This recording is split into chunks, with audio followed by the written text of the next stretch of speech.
السلام علیکم ورحمۃ اللہ وبرکاتہ۔ بھائیوں بہنوں، دوستوں، بزرگوں، عزیزوں، آج ہم آپ کی خدمت میں ایک اہم بات لے کر حاضر ہوئے ہیں۔ بہت سارے لوگ یہ پوچھتے ہیں کہ ہم نے نماز کے بعد لوگوں کو دیکھا ہے کہ وہ اس طرح سر پر ہاتھ رکھ کر کچھ پڑھتے ہیں، تو ہمیں پتہ نہیں ہے کہ وہ کیا پڑھتے ہیں اور اس موقع پر کچھ پڑھنا ثابت ہے یا نہیں، پڑھنا چاہیے یا نہیں پڑھنا چاہیے، اس موقع پر لوگ کیا پڑھتے ہیں، اس طرح سر یا پیشانی پر ہاتھ رکھ کر پڑھتے ہیں۔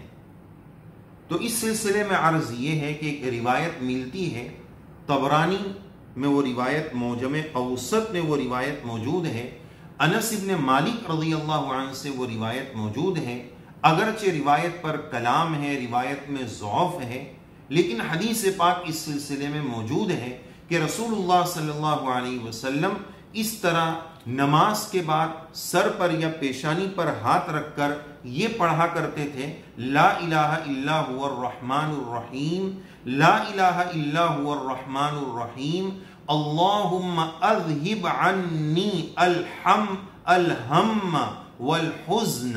پھر سے سنیں، لا الہ الا هو الرحمن الرحیم، اللہم اذہب عنی الہم والحزن، لا الہ الا هو الرحمن الرحیم، لا الہ الا هو الرحمن الرحیم، اللہم اذہب عنی الہم والحزن۔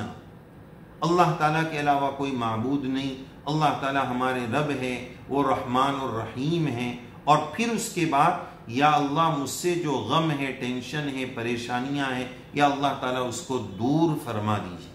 تو بہت اچھی دعا ہے، نماز کے بعد ویسے بھی دعا قبول ہوتی ہے، اور آج کل کے حالات میں ٹینشن، ڈپریشن، پریشانیاں، حالات، کاروباری حالات، بہت سارے جمیلے انسان کے ساتھ لگے ہوئے ہیں، تو اس طرح پیشانی پر ہاتھ رکھ کر لا الہ الا هو الرحمن الرحیم، اللہم اذہب عنی الہم والحزن، اس دعا کو پڑھ سکتے ہیں۔ اس کو پڑھنے میں کوئی حرج نہیں ہے، یہ ایک روایت سے ثابت ہے۔ اگرچہ اس روایت میں ضعف ہے، کلام ہے، لیکن اس کے پڑھنے کی گنجائش اور اجازت موجود ہے، اس پر عمل کر سکتے ہیں۔ یہاں تک کہ یہ بھی لکھا ہے تحقیق میں کہ اس کو سنت سمجھ کر نہ پڑھا جائے، سنیت کے اعتقاد کے بغیر اگر اس کو پڑھنا چاہیں تو پڑھ سکتے ہیں، اس کی گنجائش اور اجازت موجود ہے۔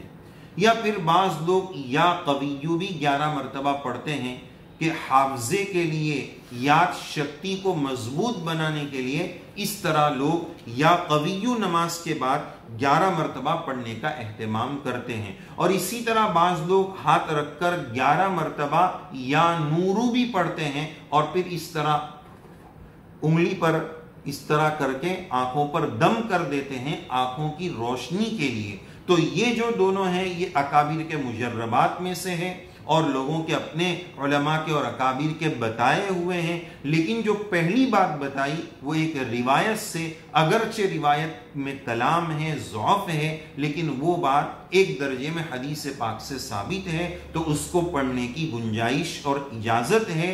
فرض یا واجب یا سنت سمجھ کر نہیں پڑھنا ہے، پڑھنا ہے تو اس کو پڑھ سکتے ہیں۔